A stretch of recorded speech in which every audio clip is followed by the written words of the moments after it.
Hello दोस्तों, स्वागत है आपका हमारे यूट्यूब चैनल स्टडी डायलॉग्स में। ये हमारी 8 एमसीक्यूज़ की सीरीज़ है और यहाँ पर हम आपको पता है कि 8 चुनिंदा एमसीक्यूज़ को ही डिस्कस करते हैं जो कि पिछले दिनों में न्यूज़ में इम्पॉर्टेंट टॉपिक्स के रूप में रहे हैं। अब देखो, एग्ज़ाम में ना आपसे कभी भी न्यूज़ नहीं पूछे जाते बल्कि उनसे रिलेटेड क्वेश्चन ही पूछे जाते हैं, क्योंकि जो भी कोई इंपॉर्टेंट खबर होती है उसके पीछे एक स्टैटिक पार्ट होता है जिसमें से क्वेश्चंस बनकर हमारे एग्ज़ाम में आते हैं। तो यहाँ पर हम वैसे ही क्वेश्चंस को डिस्कस करते हैं। तो आपका देखो क्या फ़ायदा होता है यहाँ पर कि आपको करंट अफेयर्स भी पता चल जाता है और प्लस उनसे जिस टाइप के क्वेश्चंस हमारे एग्ज़ाम में बनकर आ सकते हैं वो भी हमारे हो जाते हैं। तो अगर कभी भी आपका मानो कि कोई न्यूज़ छूट गया है ना, किसी दिन आपने न्यूज़पेपर नहीं भी सुना, एनालिसिस को आपने नहीं देखा अच्छे से, तो यहाँ पर जो है वो हमारी खबरें वो पूरी हो जाती हैं। तो आप इस बात की फ़िक्र भी करने की कोई ज़रूरत नहीं है कि हमारा ये खबर छूट गया, क्योंकि ये जो हमारी सीरीज़ है इसमें न्यूज़ प्लस स्टैटिक पार्ट से जो क्वेश्चन बनकर आते हैं वो हम सारे ही यहाँ पर डिस्कस करते हैं। और सबसे बड़ी अच्छी बात यहाँ पर ये है कि ये हिंदी और इंग्लिश मीडियम दोनों के बच्चों के लिए है। तो हमारे चैनल को सब्सक्राइब ज़रूर करें, ठीक है, और इस वीडियो को पूरा ज़रूर सुनें। देखना, आपको खुद ही बहुत सारी नॉलेज हो जाएगी इस एक वीडियो से, मेरी गारंटी है। तो चलिए शुरू करते हैं। पहला क्वेश्चन है हमारा, वर्ल्ड का फर्स्ट मेलानिस्टिक टाइगर सफारी। ठीक है, यहाँ क्या पूछा है? पहली बात तो वर्ल्ड का पूछा है, पहला melanistic tiger safari set to start in which state of India, मतलब दुनिया की पहली मेलानिस्टिक टाइगर सफारी भारत के किस राज्य में शुरू होने वाली है। तो वो क्वेश्चन बहुत ही इम्पॉर्टेंट है और जिन बच्चों को कहीं नहीं भी पता होगा तो उनके लिए तो एक बहुत ही न्यू इन्फॉर्मेशन है ये। ठीक है, अब देखो इसके बारे में हम जान लेते हैं। पहले इसका आंसर देख लो। इसका आंसर है उड़ीसा में है ये। अभी क्या हुआ है कि उड़ीसा में ये मेलानिस्टिक टाइगर सफारी स्टार्ट होने वाली है और ये पूरी दुनिया में अपने तरह की एक अनोखी और पहली सफारी है। अब मेलानिस्टिक टाइगर का मतलब क्या हुआ? अब आपके मन में ये क्वेश्चन आ रहा होगा कि यहाँ पर ये मेलानिस्टिक टाइगर का मतलब क्या है ना? तो देखो अभी समझा देते हैं आपको। मेलानिस्टिक टाइगर का मतलब है कि एक ऐसा टाइगर जो कि जिसके ऊपर की क्या हो, जिसके अंदर मेलानिन ज़्यादा हो। मेलानिन क्या होता है? जो कि हमारे हेयर्स को ब्लैक कलर देता है, हमारी स्किन को कलर देता है, वो मेलानिन होता है। ठीक है ना? अब यहाँ पर टाइगर के आगे मेलानिस्टिक लग गया, इसका मतलब क्या हुआ कि टाइगर की जो स्ट्रिप्स है ना, जैसे टाइगर ऐसे होता है तो टाइगर की जो ऐसे स्ट्रिप्स आती हैं, ठीक है, टाइगर की स्ट्रिप्स यहाँ पर ब्लैक कलर की हैं, है ना। नॉर्मली क्या होता है कि वो जो स्ट्रिप्स होती हैं, वो जो पट्टियाँ होती हैं, वो काले रंग की नहीं होती। तो ये एक अनोखा टाइगर है जो कि सिर्फ कहाँ पाया जाता है? उड़ीसा में पाया जाता है। ठीक है, उसकी काले रंग की धारियाँ होती है, ये याद रखना। क्यों? क्योंकि ये एक जेनेटिक कंडीशन के कारण ऐसा होता है, उसके जीन्स में ही ऐसा होता है कि मेलानिन उस टाइगर के अंदर ज़्यादा होगा। और ऐसे जो टाइगर हैं मेलानिस्टिक टाइगर, वो सिर्फ ओडिशा में पाए जाते हैं, हमारी कंट्री में। ठीक है, अब ये बहुत इम्पॉर्टेंट न्यूज़ है, इसीलिए ये क्वेश्चन आपका बन सकता है। ये बहुत इम्पॉर्टेंट न्यूज़ है। ठीक है, और ये न्यूज़ में था कि उड़ीसा में पहली मेलानिस्टिक टाइगर सफारी बनने वाली है, बन रही है। ठीक है, वर्ल्ड में, दुनिया में है। देखो ये हमारे यहाँ पर एक जो हमारा देश है उसमें जो उड़ीसा राज्य है उसमें एक बहुत बड़ा कीर्तिमान है और बहुत बड़ी, हम देखा जाए तो हमारे लिए फेमसिटी वाली भी बात है कि हमारे उड़ीसा राज्य में कैसे ब्लैक रंग के धारियों वाले टाइगर पाए जाते हैं, जिनका हम क्या बोलते हैं? मेलानिस्टिक बोलते हैं। अब आप पूछोगे कि ये मेलानिस्टिक टाइगर कौन सी उसमें है रिजर्व में? तो वो उड़ीसा में है, सिमलीपाल। ठीक है, कहाँ पर है?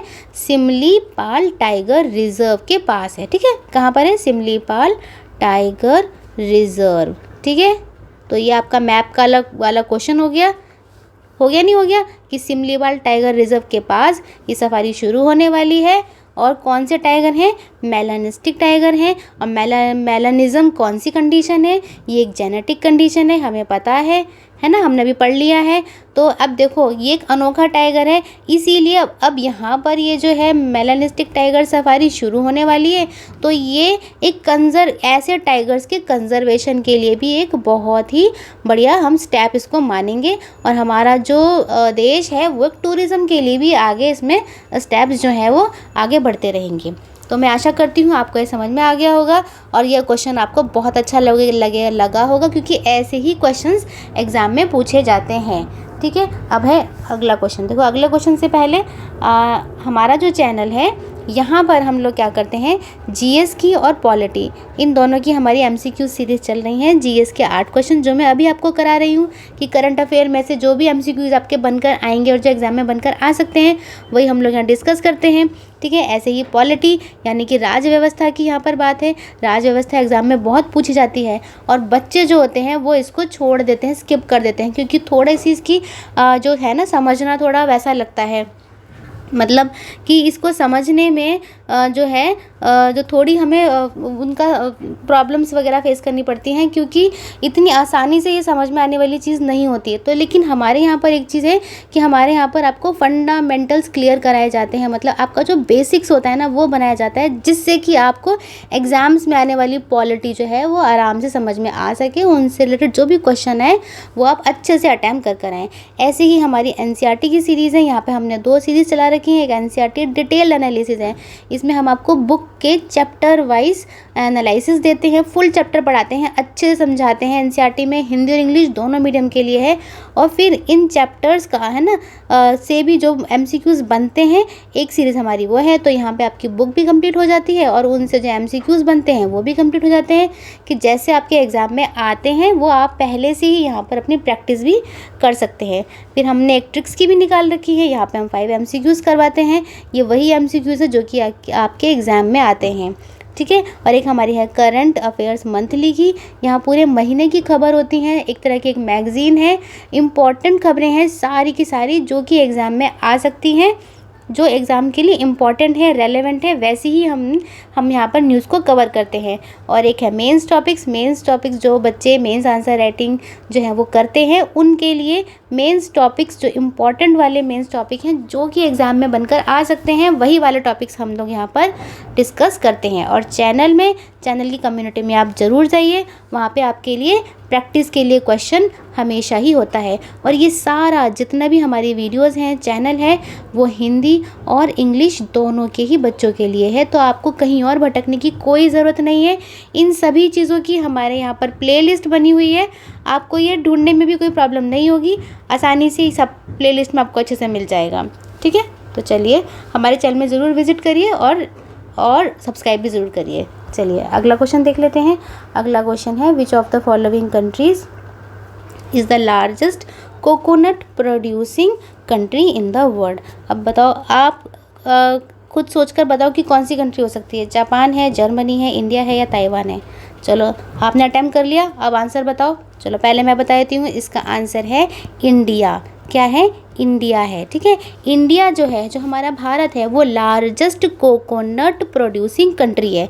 सबसे ज़्यादा कोकोनट मतलब कि नारियल जो प्रोड्यूस होता है, ठीक है ना, नारियल को प्रोड्यूस करने वाली सबसे ज़्यादा कंट्री कौन सी है? वो हमारा भारत है। अब जितना भी वर्ल्ड में प्रोड्यूस होता है ना, जो विश्व में जो प्रोड्यूस होगा, उसका 30.9% तो हमारे भारत में ही प्रोड्यूस हो जाता है, ठीक है। अब उसके बाद सबसे नंबर 1 आ गया इंडिया, सेकंड नंबर पे कौन सा आया? ये आया इंडोनेशिया। और थर्ड नंबर पे कौन आया? थर्ड नंबर पे आया फिलीपींस, ठीक है। अभी देखो मैं इसका एक आपको बहुत अच्छा लॉजिक भी बताऊंगी कि आपको ये रटना ही नहीं पड़ेगा ये क्वेश्चन कि इंडिया जो है वो लार्जेस्ट क्यों है इन सारे ऑप्शंस में से, ठीक है। अभी देखेंगे। अच्छा, अब ये तो था कि लार्जेस्ट प्रोड्यूसिंग कंट्री है, लेकिन अगर प्रोडक्टिविटी को अगर देखें, देखो प्रोडक्टिविटी का मतलब होता है उत्पादकता, ठीक है। क्या होता है? उत्पादकता, ठीक है। अब उत्पादकता के मामले में इंडिया जो है वो सेकंड नंबर पर है, लेकिन अगर उत्पादन के मामले में देखें, जो हमने अभी ऊपर पढ़ा, ठीक है ना, प्रोडक्शन के मामले में अगर हम देखें तो इंडिया क्या है? फर्स्ट कंट्री है, नंबर 1 की कंट्री है। तो ये हमें याद रखना है। अब देखो, अब हमारा पहले यहाँ पर छोटा सा एक इंडिया बना लेते हैं। ये देखिए, ये रफली हमने यहाँ पे इंडिया बना लिया है। अब जो कि हमारे देश में, भारत में जो ट्रेडिशनल एरियाज़ हैं, है ना, जो ट्रेडिशनल एरियाज़ है जहाँ पर कि कोकोनट उगता है, ट्रेडिशनली जो उगता हुआ आ रहा है, तो वो कौन कौन से हैं? तो वो तो एक हो गया केरला, यहाँ केरला पड़ता है, ठीक है, केरला हो गया। फिर हो गया तमिलनाडु है, फिर है कर्नाटका, ठीक है, एक है आंध्र प्रदेश, फिर है उड़ीसा, यहाँ पर उड़ीसा आता है वो है, ठीक है, उड़ीसा हो गया। और वेस्ट बंगाल है। और यहीं पर कौन सा आता है, पौंडीचेरी आता है, आपको पता होगा। ऊपर की तरफ जाएं तो महाराष्ट्र है। तो मोटा मोटा हम यहाँ पर क्या कहेंगे कि जो हमारा पूरा जो साउथ इंडिया है ना, वहाँ पर ट्रेडिशनली कोकोनट उगता है। अब देखो, अब क्यों उगता है, क्योंकि जो कोकोनट है ना वो क्या है, वो ट्रॉपिकल प्लांट है, वो ट्रॉपिकल वाली क्रॉप है, वो जो ट्रॉपिकल रीजन में होती है। और ट्रॉपिकल रीजन कौन सा होता है, हमारी अगर अर्थ को अगर ले तो 0 डिग्री जो लैटीट्यूड है ना, इक्वेटर वाला लैटीट्यूड जो है, उसके आसपास का जो रीजन होता है, जैसे मानो ये रीजन जो हुआ तो वो हुआ ट्रॉपिकल रीजन। और इंडिया जो है वो भी इसी रीजन में पड़ता है। ठीक है, ठीक है। तो हमारा जो भारत है वो भी इस ट्रॉपिकल रीजन में पड़ता है। ट्रॉपिकल रीजन मतलब उष्ण कटिबंधीय रीजन, क्षेत्र में पड़ता है। ठीक है, तो हमने आपको बताया था पहले भी कि इंडिया जो वो कहाँ पड़ता है, वो ट्रॉपिकल कंट्री है। तो ट्रॉपिकल कंट्री है तो कौन सी क्रॉप होगी, ट्रॉपिकल क्रॉप होगी। तो ट्रॉपिकल क्रॉप कौन सी है, वो है नारियल। ठीक है ना, वो हो गई नारियल, मतलब कि उष्ण कटिबंधीय फसल हो गई है। ठीक है, अब क्योंकि ये जो है पूरा उष्ण कटिबंधीय रीजन है, क्षेत्र जो है वो गर्म है पूरा, तो यहाँ की अगर हम रेनफॉल अगर देखें, ठीक है ना, रेनफॉल देखें, टेम्परेचर देखें, तो टेम्परेचर इसका आता है 27 डिग्री सेल्सियस। और रेनफॉल मतलब वर्षा को अगर हम देखें तो 100 से 300 सेंटीमीटर वाला क्षेत्र। तो अब आप खुद बताइए कि यही आएगा, है ना, तापमान 27 होगा और जो वर्षा होगी वो कितनी होगी, 100 से 300 सेंटीमीटर वाली होगी। तो अब बताओ, अब इस क्वेश्चन को अटेम्प्ट करने में आपको कोई भी थोड़ा सा भी रटने की ज़रूरत है, नहीं है रटने की ज़रूरत।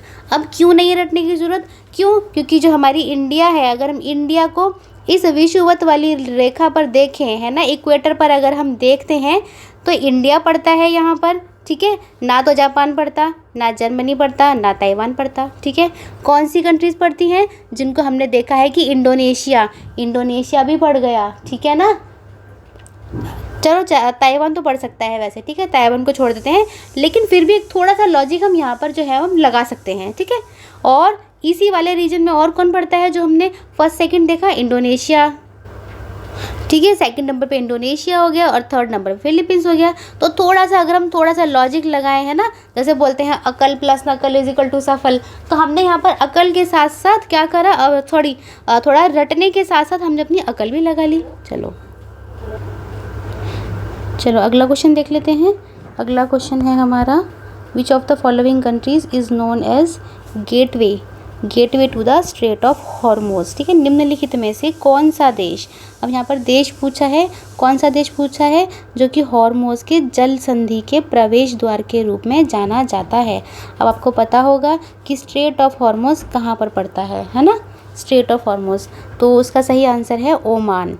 अब देखो, ये जो है, ये एक न्यूज़ आया था कि जो इंडिया जो है वो अपने जो व्यापारिक संबंध है ओमान के साथ और घनिष्ठ कर रहा है और बढ़ा रहा है। ठीक है, और अपनी जो एक पैंठ है ना, अपनी जो ताकतवर प्रदर्शन है वो वेस्ट एशिया के साथ वो और मजबूत कर रहा है, अपने संबंधों को भी मजबूत कर रहा है। तो यहाँ पर हम क्या करेंगे, ओमान के बारे में थोड़ा सा हम लोग जान लेते हैं कि ओमान जो है वो पश्चिमी एशिया में जो है, ये वाली जो कंट्रीज़ हैं उनमें कैसा है, हमारे लिए किस तरह का है। तो ओमान जो है वो हमारे लिए बहुत ही फ्रेंडली कंट्रीज़ है। ठीक है, बहुत ही,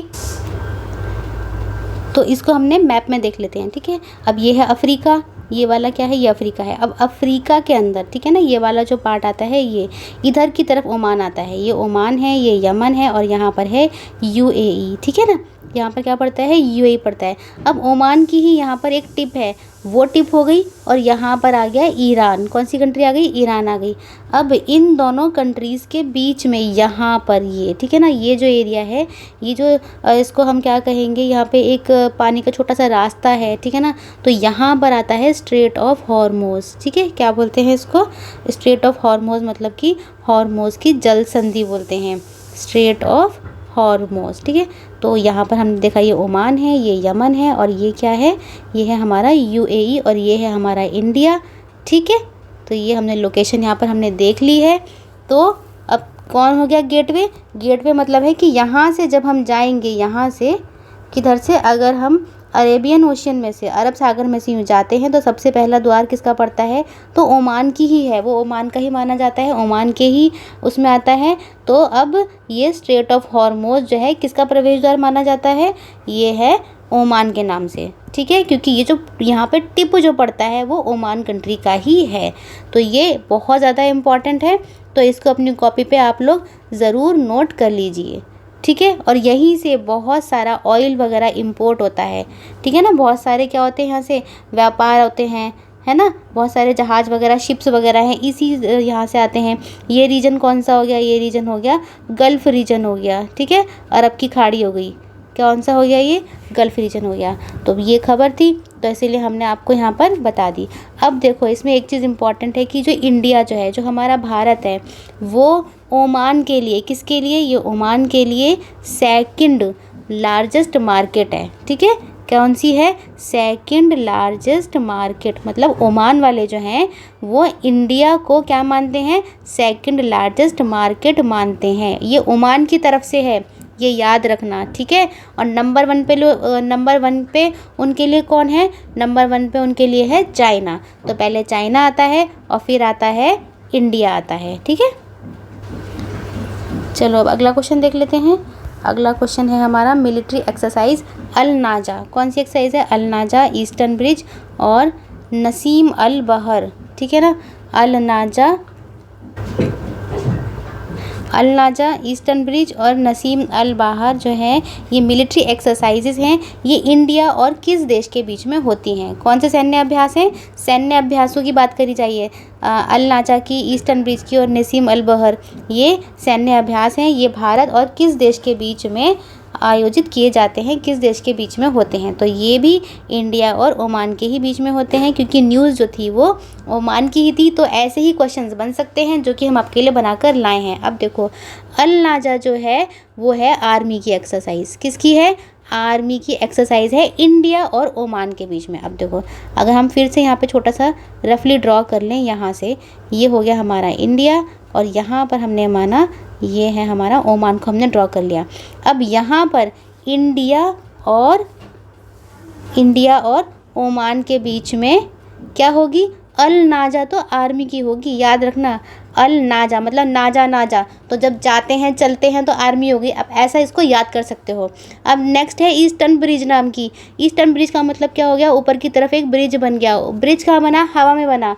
तो हम इसको कैसे याद कर सकते हैं कि ये क्या हुई, ये एयरफोर्स की हुई। ये आपको छोटी सी ट्रिक है याद करने के लिए, ठीक है। और जो बचा नसीम अल बहर जो बचा वो कौन सी हो गई, वो हो गई नेवल, मतलब नेवी की, वो पानी की एक्सरसाइज हो गई। तो ब्रिज बनेगा तो एयरफोर्स की हो जाएगी, याद रखने के लिए है ये, ठीक है। अल नाजा जो होगा मतलब कोई जा रहा है कोई आ रहा है, अल नाजा तो पैरों से चलते हैं, तो चलने के लिए क्या हो गई, आर्मी हो गई। और जो बची कौन सी बची, नसीम नाम की बची, अल बहर नाम की बची, तो वो कौन सी बची, वो आएगी नेवल एक्सरसाइज, मतलब पानी वाली एक्सरसाइज। तो देखो मैंने आपको इसमें ट्रिक भी बता दी और हमारा क्वेश्चन भी पूरा हो गया। अब यहाँ पर इसमें एक बात बहुत ज़्यादा इम्पॉर्टेंट है, वो ये है कि सिर्फ ओमान ही ऐसी कंट्री है, इंडिया के लिए ओमान ही ऐसी कंट्री है पूरे गल्फ़ रीजन में जहाँ पर कि ये तीनों एक्सरसाइज होती हैं। अब तीनों कौन सी हैं, आर्मी की होती है, एयरफोर्स की होती है और नेवल की होती है। ये एक अकेली ऐसी कंट्री है जो इंडिया के साथ ऐसी तीनों एक्सरसाइज करता है। ऐसा भी क्वेश्चन आपसे पूछा जा सकता है, ठीक है। तो हमने ये डिस्कस कर लिया। चलो अब नेक्स्ट क्वेश्चन देख लेते हैं। नेक्स्ट क्वेश्चन है दुर्गा 2, ठीक है। दुर्गा 2 डायरेक्शनली अनरेस्ट्रिक्टेड रे gun array made by, Durga 2 laser हथियार किसके द्वारा विकसित किया जा रहा है, ये क्वेश्चन है, ठीक है। तो इसका ऑप्शन क्या है, इसरो बना रहा है, इसरो ने बनाई है, DRDO ने, IMD ने या ASI ने बनाई है। तो इसका सही आंसर क्या है, DRDO ने बनाई है। अब देखो इसमें एक चीज़ बहुत इंपॉर्टेंट है कि DRDO जो है वही हमारी डिफेंस के जितने भी इक्विपमेंट्स वगैरह होते हैं वो सब बनाता है। तो अगर लॉजिक से देखें तो इसका आंसर DRDO होगा, ठीक है। अब दुर्गा 2 के बारे में देख लेते हैं कि DRDO ने एक ऐसा हथियार बनाया है, ठीक है, जो कि बैलिस्टिक मिसाइल को भी मार गिराएगा। किससे मार गिराएगा, अपनी लेज़र की ताकत से, ठीक है ना। इस तरह का ये हथियार है, एडवांस्ड वेपन है ये, ठीक है, लेज़र हथियार माना जा रहा है ये अपनी यहाँ से क्या छोड़ेगा, बीम्स जाएंगी इसके यहाँ से, ठीक, बीम जाएंगी और एक फिक्स टारगेट पर जाएंगी। उस टारगेट को एकदम प्रेसाइज तरीके से ये निशाना दागेंगी, ठीक है, और उसको मार गिराएंगी। तो ये एडवांस्ड हथियारों में आता है, ठीक है। ये है इम्पॉर्टेंट खबर थी यहाँ पर। अब देखो, अब इसमें ये भी आ सकता है कि दुर्गा 2 का नाम जो है वो क्या है, तो आप ये चीज़ याद कर लेना, डायरेक्शनली अनरिस्ट्रिक्टेड रे गन एरे, ठीक है ना। ये इसकी तरह की फुल फॉर्म हो गई, तो पूरा मिला के शॉर्ट में क्या हो गया, इसका नाम हो गया दुर्गा 2, ठीक है। अब ये आपको नहीं भूलना है। तो मैंने भी क्या बताया, इसके अंदर से क्या निकलेंगी, लेज़र बीम, ठीक है, या फिर माइक्रोवेव्स और बीम के पार्टिकल्स जो हैं किसी भी मिसाइल, बैलिस्टिक मिसाइल, उस पर अपना निशाना दागेंगे और उसको क्या करेंगे, वहीं पर डिस्ट्रॉय कर देंगे। तो ये जो वेपन है ये फ्यूचर वॉर, जो भविष्य में मानो कभी कोई वॉर हुआ, ठीक है, तो उन वॉर के लिए एक एडवांस्ड वेपन माने जा रहे हैं। और हमारी कंट्री से पहले जो हैं ऐसे हथियार कौन कौन से देशों ने बना लिए हैं, ये भी इम्पोर्टेंट है। ऐसा नहीं है कि सबसे पहले इंडिया ने ही बनाया है, ये इंडिया से पहले और देश भी बना चुके हैं। तो वो कौन कौन से हो गए, वो हो गए रशिया हो गया, ठीक है, क्योंकि ये तो वैसे भी डेवलप्ड कंट्रीज़ हैं। फ्रांस हो गया, जर्मनी हो गया, यूके हो गया, इज़राइल है और चाइना। अब ये सभी जो हैं ये बहुत ज़्यादा एडवांसमेंट में रहती हैं, विकसित देश हैं, आपको पता होगा। चाइना अपने आप को नहीं बोलता, लेकिन ये जो कंट्रीज़ हैं ये अपने आप को विकसित कहती हैं, एडवांस्ड हैं, टेक्नोलॉजी, रिसर्च एंड डेवलपमेंट बहुत अच्छा है इनका। तो हमें याद रखना है, हमारे देश ने भी बनाया है, उसका नाम है दुर्गा 2, ठीक है, दुर्गा 2 से याद रखना है। चलो अब अगला क्वेश्चन देख लेते हैं। अब है golden crescent and golden triangle related to.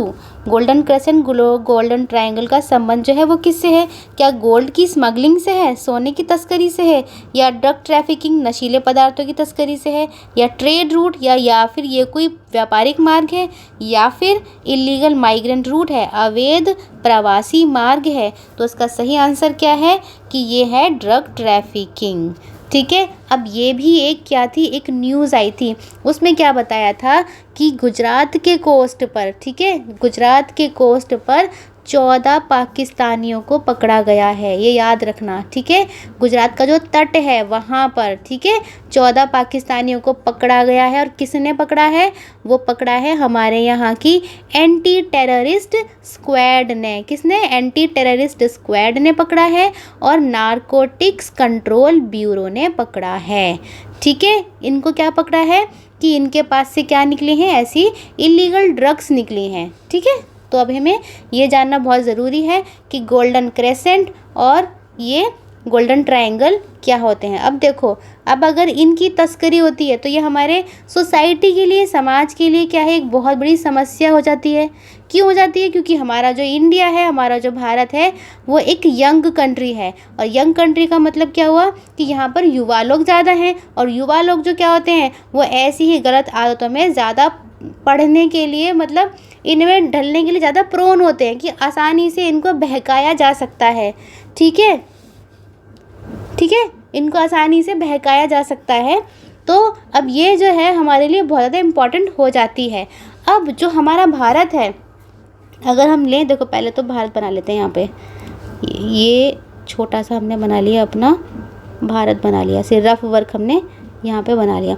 अब जो हमारा जो भारत है ना, ये एक सैंडविच के रूप में आ जाता है। अब सैंडविच किसका बनता है, यहाँ पे सैंडविच यहाँ बनता है ड्रग ट्रैफिकिंग कंट्रीज़ में, मतलब बड़े बड़े रीजन्स में बनता है। एक तरफ तो हमारा होता है गोल्डन क्रेसेंट, यहाँ पर जो आएगा वो गोल्डन क्रेसेंट आएगा, और यहाँ जो पड़ता है गोल्डन ट्रायंगल।